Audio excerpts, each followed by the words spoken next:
Hola, ¿cómo están? Estamos conversando nuevamente. Hoy vamos a hacerlo con Oscar Sack. Lo conozco desde que comencé mi formación como analista. Él ya era entonces una referencia en el psicoanálisis, pero fue por 2010 que viajamos invitados a Córdoba. Él era en ese momento director de la EOL, compartimos muchos momentos y cuando ya había que volver no se podía. No era una cuarentena, había niebla y los vuelos no despegaban. Nos quedamos un día, seguía la niebla y estrenábamos el consultorio. Entonces viajamos en micro. Eran como 12 horas en un ómnibus de esos que pasan a cada rato por un pueblo y todo el tiempo estuvimos hablando. Nos conocimos bien, no es frecuente estar hablando 12 horas seguidas con alguien, es algo que recomendamos para este momento de cuarentena, es una buena oportunidad. Al llegar éramos amigos. Cada tanto nos encontramos a cenar para continuar con la conversación que iniciamos en aquel viaje y que no va a terminar nunca. Por eso lo estaba extrañando. Oscar, me sale el nombre que nosotros usamos íntimamente, Oscar, es un analista de los más lúcidos que conozco.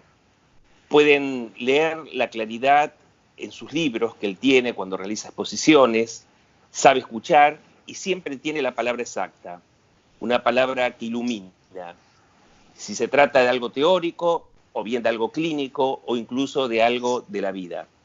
Así que bueno, acá estamos nuevamente conversando con Oscar Sack. ¿Cómo estás? Hola Luis, buenas tardes. Bueno, un poco impactado por tantas palabras elogiosas para conmigo y recuerdo también ese viaje de Córdoba a Buenos Aires, que como todas las cosas teníamos que atravesar un obstáculo, la neblina que nos impedía volver de Córdoba en 1 hora y media.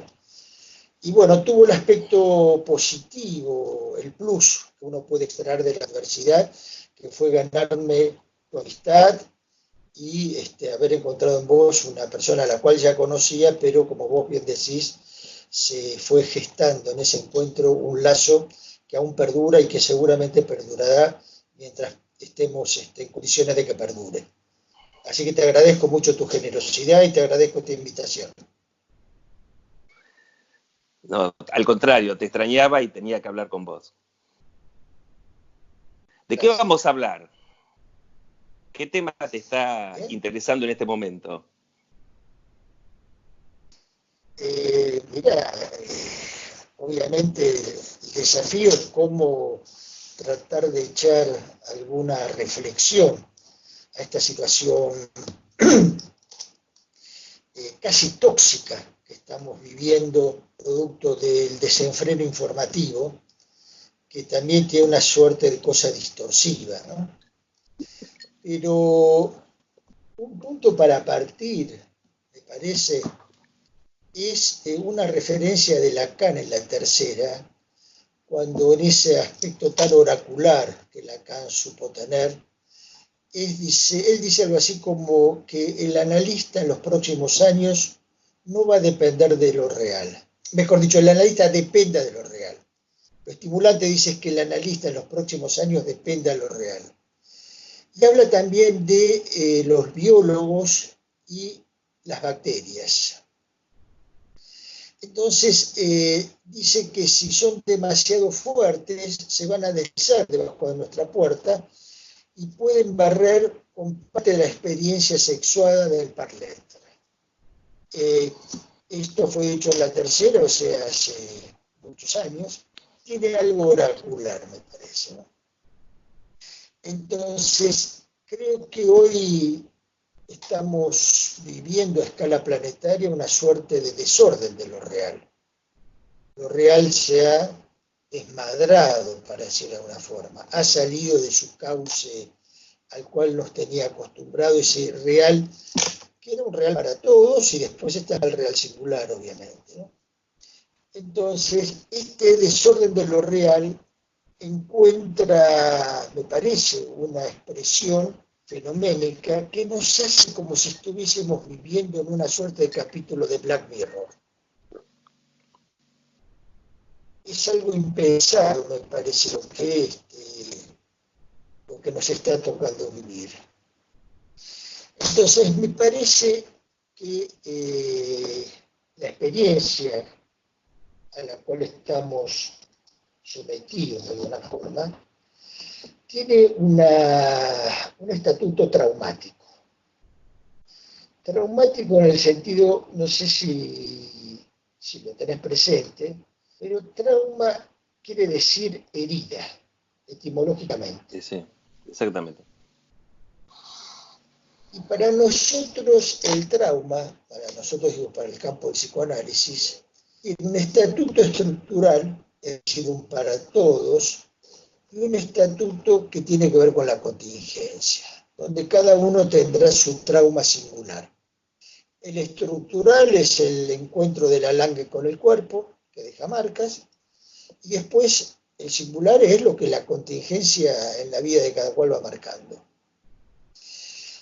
Acá me parece que tenemos un trauma general, que es un trauma que lo que estuve más o menos leyendo, se puede ubicar un trauma con ley, que es el virus, al cual todavía no le conocemos la ley que lo regula, y un trauma sin ley, que es la pandemia.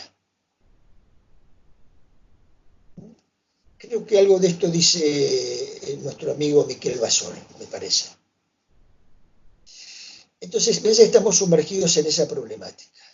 Como frente al real con ley, cuya ley desconocemos, pero seguramente los científicos se van a encargar de encontrar el S2 que habita en ese virus, el S2 que habita para poder encontrar la formulación para hacerle la contra.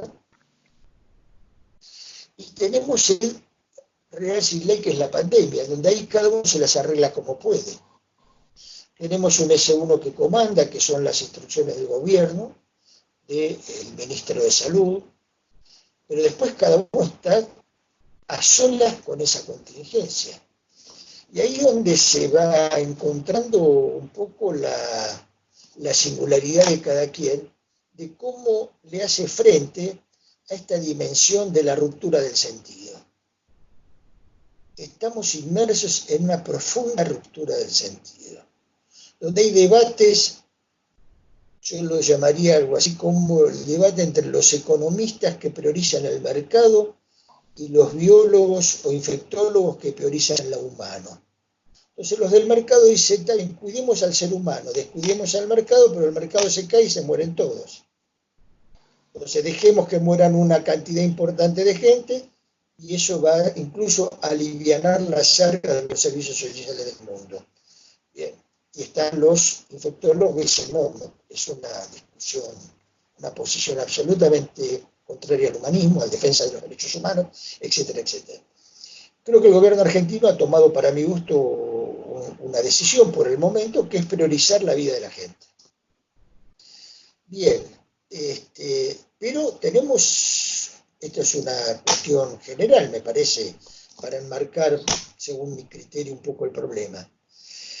El punto que me parece que se transforma en una suerte de pesadilla en estado de vigilia, porque lo que hizo, me parece, el virus, es despertarnos del sueño promovido por el fantasma y nos precipita en una pesadilla en estado de vigilia. Hoy, lo sabemos un poco por muchos de nuestros analizantes, se hace difícil dormir. Para mucha gente se le hace difícil dormir. Entonces, ¿por qué se hace difícil dormir? De alguna medida, este virus o este enemigo invisible se transformó en una amenaza para todos. Es una amenaza que hace que lo real se inmiscuya en las paredes porosas de la realidad y ya lo real es la realidad. Y no, el fantasma no sirve como defensa frente a eso, me parece. hay un resquebrajamiento fantasmático donde hay una promoción de la angustia casi a escala planetaria. Sí, sí, sí, sí. No sé cómo lo Creo pensás vos, que, Luis. creo que Nick Lorán había hablado de una época del trauma generalizado, ¿no? Y que me parece que Sí, esta es verdad. situación lo ha complejizado mucho. Yo recordaba que cuando Freud hablaba del trauma, él decía que más allá de lo acontecido, el problema también era el enemigo interior. Y quizás el Exactamente. virus se asocie a ese virus interior, que no es de la misma materialidad, Sí, porque no que tenemos contagia. dentro. Claro, pero es El virus contagioso. interior no te contagia. Y en este es el gran problema que podemos tener con los medios, digamos, ¿no? Pero eso va a depender de cada uno, por supuesto, ¿no? Sí, Del interior de cada uno. Ahí, cuando vos hablabas, me acordé de algo que nosotros decimos de una manera simple, algo que decía Freud, que él decía que el papel del psicoanálisis es procurar que el neurótico no le sume a las miserias de la vida las miserias de su propia neurosis, ¿no? Y creo que ese es exactamente. nuestro papel en esta problemática, ver si podemos hacerle frente al enemigo exterior, ¿no? Que puede ser la pandemia, pero sin sumarle el aliado a aquellos que están en nosotros mismos, que no sean un aliado de ese enemigo y que nos genere más que una pandemia, una paranoia generalizada, digamos, ¿no? Sí. Ese aliado tiene un nombre, me parece, que es el goce, que es la pulsión de muerte. Uh -huh. Me parece que por ese lado uno puede constatar la respuesta singular que cada sujeto da. Por ejemplo, los sujetos que no respetan la cuarentena. Ahí sí la pulsión de muerte se hace contagiosa para el otro, Uh o -huh. puede hacerse contagiosa para el otro. Entonces, me parece que estamos metidos en esta problemática.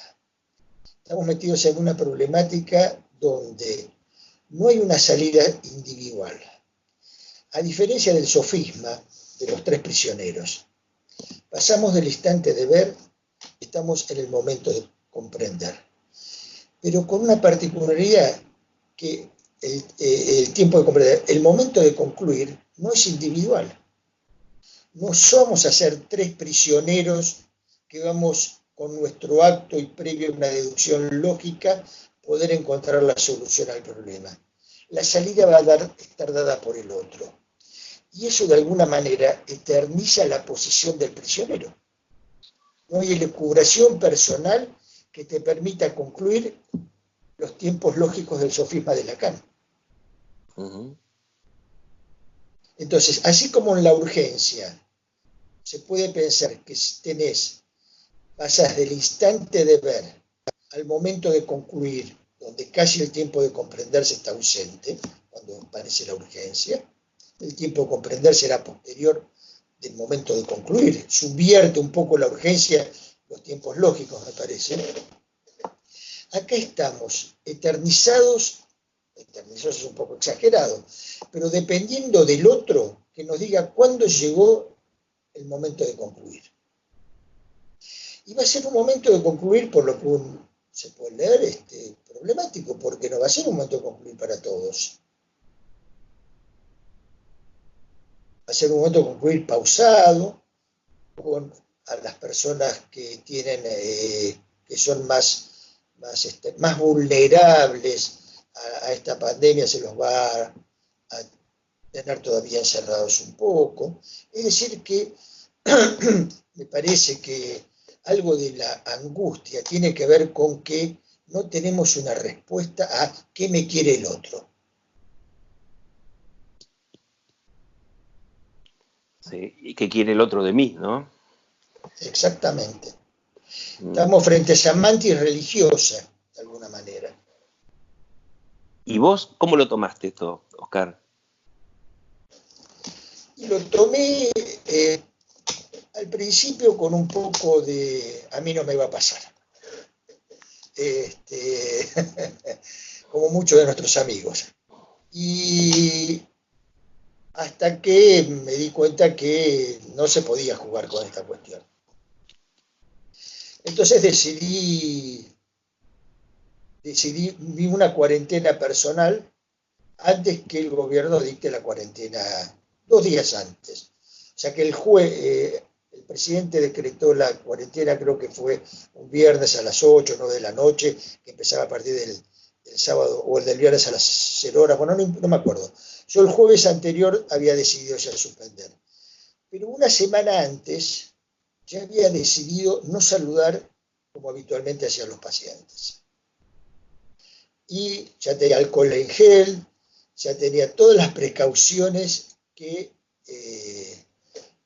digamos, los epidemiólogos sugerían para este tipo de cuestiones. Más te cuento una anécdota graciosa. Un analizante llega a mi consultorio un lunes a la mañana y yo no la saludo. Le digo, mira, a partir de ahora no nos saludamos más con la mano. Ella sale de la consulta y le cuenta a su partener. Su partener va a sesión de un amigo mío y mi amigo me llama y me dice, me enteré que dejaste de saludar a los pacientes. Y dije, ¿cómo te enteraste? Entonces me cuenta la secuencia. Entonces, yo lo tomé, la verdad que lo tomé al principio, pensé que iba a ser una experiencia rara, pero que, bueno, iba a ser corta, pero a medida que pasaban los días me fui haciendo a la idea que venía para largo. Pero creo que hay un aspecto interesante, que es cuando lo real se presenta de forma tan descarnada, el sujeto inventa sus recursos. Está llamado a la invención. Esto es un ejemplo. Tu iniciativa, que saludo y me parece fantástica, es una invención para seguir conectados a partir de esos objetos que antes nos desconectaban. Sí. Mucho trabajamos y hablamos de que el gadget suprime el lazo social, etcétera, etcétera, el goce del sujeto con su gadget, cosa que es cierta. Decíamos, encontramos otro uso del gadget. Decíamos conectados, pero aislados. Exactamente. Y ahora estamos aislados, pero conectados gracias a estos objetos de... Y estos objetos nos permiten mantener un lazo, nos permiten salir un poco del autismo al cual la cuarentena nos condena o nos empuja. Sí. Y eso me parece muy interesante, como también el haber empezado a atender, a continuar los análisis por otros medios. Hoy hablaba con un amigo y le decía, nosotros aprendimos de Lacan que el psicoanálisis tiene principios, no es un dogma. Es más, Lacan fue excomulgado de la IPA por mantener principios freudianos y cuestionar la ritualización de la práctica. Es decir, era un herético. Exactamente. Bueno, yo pensaba, ¿no será el momento donde nosotros tenemos que empezar a estar relanzando una práctica que no estaba conceptualizada y que a medida que la vamos a ir desarrollando vamos a poder ir conceptualizando? Yo creo que sí. Es una pregunta. ¿Te acordás que hace unos años se trabajaba mucho las cuestiones de cómo intervenía la tecnología y el espacio de Internet y qué pasaban con los tratamientos que se continuaban por otros medios? Y había una discusión que me parece que se hacía de acuerdo a ciertas ideas, incluso a veces a ciertos prejuicios, pero que no contaba con una experiencia en muchos casos. Creo que ahora todos estamos teniendo esta experiencia que nos va a permitir sacar conclusiones, ¿no? Sí, digamos que el virus, la pandemia, nos rompió la estandarización de nuestra práctica. Yo creo que en verdad nosotros habíamos caído en muchos casos, para cuestionárselo en cada caso uno mismo, digamos, en una especie de estandarización nuevamente de la clínica, una especie de estándar lacaniano, de sesiones cortas, sí. Algunos de sesiones de media hora, algunos de, ¿no? De ver a la gente una vez por semana, no sé, ¿no? Yo, un factor que encontré que cambia en esta forma de trabajar en aislamiento social es el factor de la temporalidad. Entonces yo lo que le he dicho a muchos analizantes es que no me llamen la semana que viene a la hora que nos vemos, o a la próxima sesión que habíamos pactado, aunque sea para la misma semana, sino que me manden un WhatsApp y arreglamos en el momento en que consideren que es interesante continuar con el trabajo, ¿no? Como también para darle lugar a esa cuestión temporal que genera el aislamiento, que Sí, es otra forma de vida que la que nosotros teníamos en una vida que se desarrollaba habitualmente, ¿no? sí, digamos que nosotros antes teníamos una rutina. La pandemia y el encierro nos rompió esa rutina. Ahora tenemos que construir otras. Cada uno la construye como puede. Yo, por ejemplo, lo que estoy haciendo con algunos analizantes es, les digo, le aviso unos momentos antes, voy a escucharlo alrededor de las tal hora, minutos más, minutos menos. Le aviso cuando yo esté disponible para que hablemos. Cosa que en el consultorio era exactamente al revés. Yo estaba esperando que llegase. Pero bueno, es la solución transitoria que yo encontré. Por ahí mañana encuentro otra. Y Es decir que, vamos a seguir inventando entonces, ¿por qué y no? sí, porque, y sí, porque Pero intentando sacar las conclusiones para que nos permitan sostener los principios que tienen que ver con la ética del psicoanálisis, ¿no? En ese sí, sentido, mira, yo me creo parece que es que muy importante la conversación entre nosotros de estas temáticas, ¿no? me haces evocar una frase de Freud en ese famoso reportaje que casi al final de su vida, que él dice, el psicoanálisis es una oferta, una práctica que genera las condiciones para que el sujeto viva un poco mejor.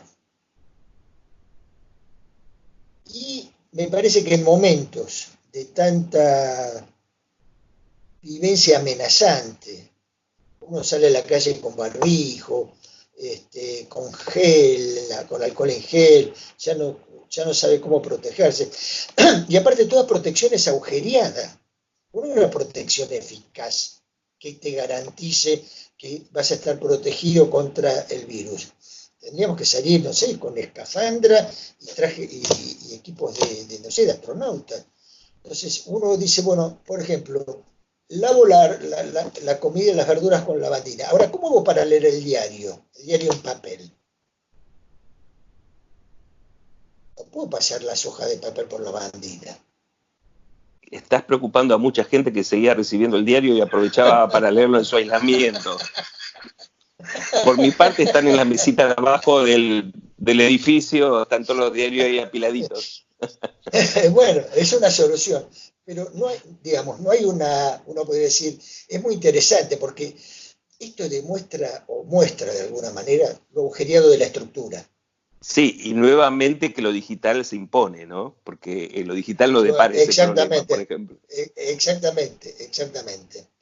Entonces, estamos viviendo un tiempo que hace, no mucho, hace un mes y medio, era impensable. Mm. Era impensable. Pasaba en China, en una ciudad perdida que, claro, por ahí no teníamos una idea muy clara que hoy los virus viajan en avión y permanentemente, ¿no? Ujú. Pero bueno, es lo que nos toca vivir. Por suerte tenemos el psicoanálisis, me parece. Por Por suerte tenemos el suerte. psicoanálisis. Por suerte tenemos el Yo creo que psicoanálisis y por suerte tengo amigos como vos. la Con lo verdad cual que es un placer. podemos seguir hablando, ¿no?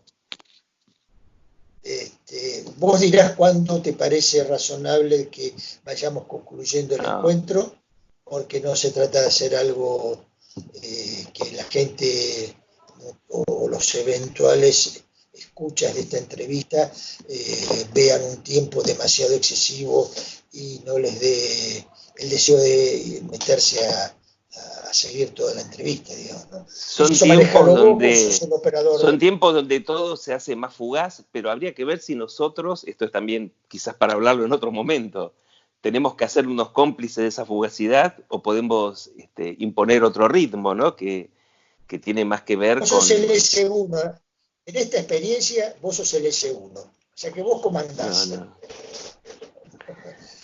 Sí, No, sí, no, sí, vamos sí, a, quizás podemos dejar de charlar hoy, pero retomar otro tema en otro momento, para ver bueno, cómo seguimos haciendo en este momento que estamos viviendo, ¿no?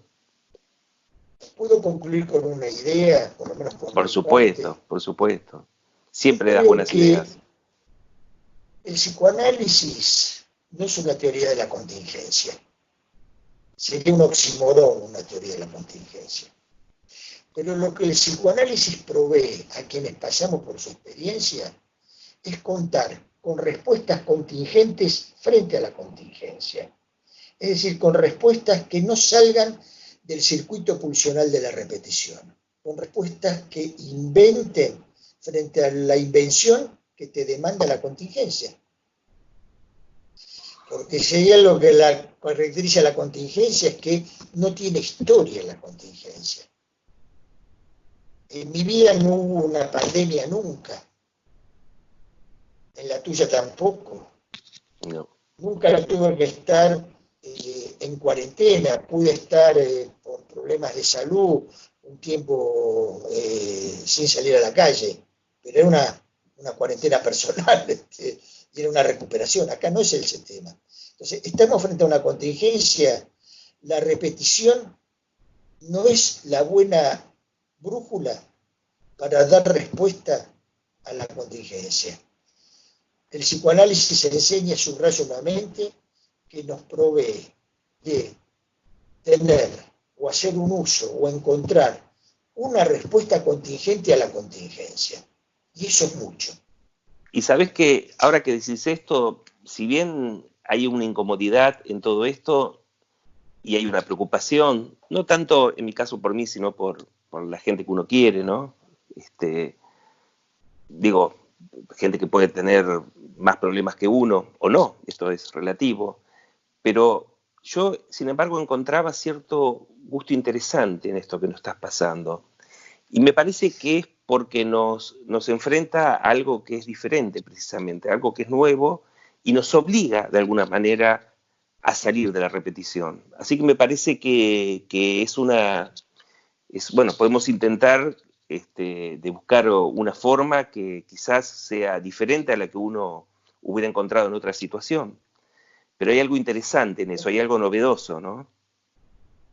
Y sí. Todo el S2 que nos habita no tiene en su bagaje, en su arsenal de saber, una respuesta eficaz a una experiencia que nunca fue vivida. Hay que inventar. Es decir, que el S2 hay que agrandarlo ahora. Luis, te agradezco mucho tu Así se va a invitación. llamar este Siempre es un... encuentro. Así se va a llamar este encuentro. Hay que inventar. Así que nos volvemos buenísima idea. a comunicar en otro momento, querido. Dale, un beso grande, Muchas un abrazo, gracias, Oscar. saludos y Un muchas gracias abrazo. por tu invitación. Nos vemos. Chao.